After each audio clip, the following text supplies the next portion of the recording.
Hi, this is Chris Davis of Gear and Android Community, and today we're looking at how the HTC Sensation, brand new on the market, matches up with the Samsung Galaxy S2. Now the Galaxy S2 is one of our favourite Android handsets at the moment. It's got a huge 4.3-inch display, 8 megapixel camera with full HD video recording on the back, and of course it's also got 1.2 gigahertz dual core processor inside. But then again, the HTC Sensation, that's not much of a slouch either. It's also got a 4.3-inch display, except this one's running at QHD, so that's 960 by 540 resolution, as opposed to the 800 by 480 of the Samsung Galaxy S2. It's also got an 8 megapixel camera in the back with a dual LED flash, and it'll also record full HD video. And inside it's got its own 1.2 gigahertz dual core processor, though this time one of Qualcomm's Snapdragon chips. So, how do the two match up? Now, as you can see, obviously size-wise, the Galaxy S2 and the Sensation, they're roughly the same length. Actually, I think in terms of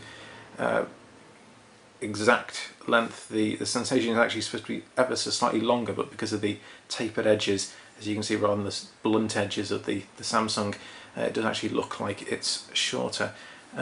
It's slightly narrower.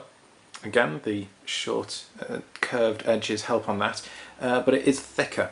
The Galaxy S2 is one of the thinnest handsets around at the moment, 8.49mm, and the Sensation is about 11mm thick. So, you know, you are looking at a slightly bigger handset, though arguably one which is feels a bit better in the hand. It's got this kind of combination metal and soft touch plastic shell, whereas the Galaxy S2 is plastic.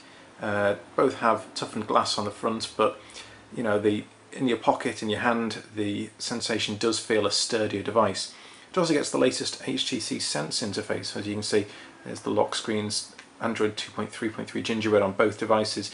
What HTC have done is they've given it this kind of launcher ring, which we saw on the Flyer last week, and you also get 4 different shortcuts which you can drag directly to that launcher ring to kickstart the app itself.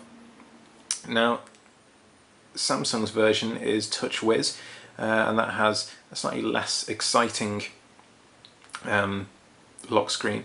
And the iconography, some people think that it can look a little bit too much like the iPhone, a little bit trying too much like iOS, and it's a little bit gimmicky, though the bright colours do show off pretty well the Super AMOLED Plus display. Now, what you get with the Sensation, of course, is an LCD display, but at a higher resolution. And we have to say that actually, despite the difference, while we do prefer the kind of the inkier blacks of the Galaxy S2, and as you can see, that you know, the viewing angles are better on the Samsung device,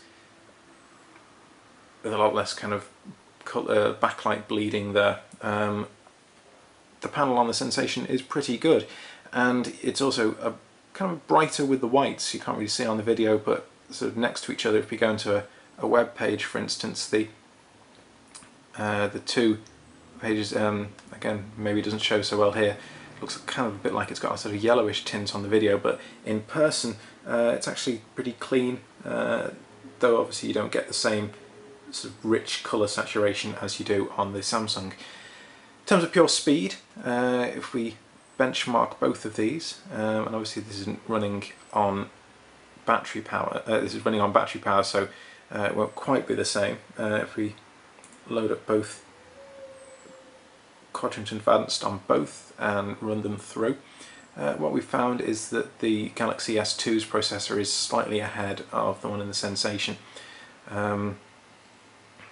It comes in kind of roughly 3,000 or so on the Samsung 3,500 overall, whereas about 2,500 or so on the Sensation.